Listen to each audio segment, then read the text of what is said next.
Once upon a time, on a hot summer afternoon, a clever little crow was flying across fields and forests. The sun was blazing in the sky, and the air was dry.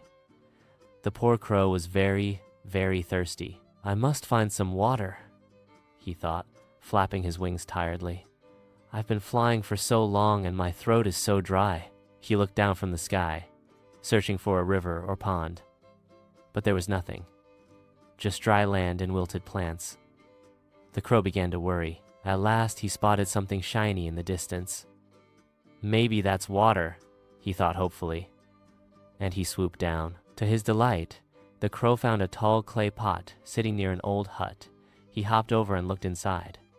Yes, there was water at the bottom, but oh no. The water level was very low, and his beak couldn't reach it. The crow tried tipping the pot over, but it was too heavy. He tried dipping his head inside, but it was too narrow. The little crow sat on a rock, thinking hard. He was clever, and he knew there had to be a way. Suddenly, he had an idea.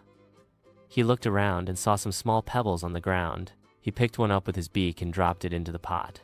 Plop! The water rose just a little bit. Excited, he dropped another pebble in. Plop! The water rose a bit more. The crow kept dropping pebble after pebble, carefully and patiently. The water kept rising higher and higher. Finally, after many plops, the water reached the top of the pot. "Yay!" cried the crow happily. He dipped his beak into the cool water and drank until he was no longer thirsty. The clever crow flapped his wings and flew away, feeling fresh and proud. From that day on, the little crow remembered, when you use your brain and don't give up, you can solve even the trickiest problems. Moral of the story: where there's a will, there's a way.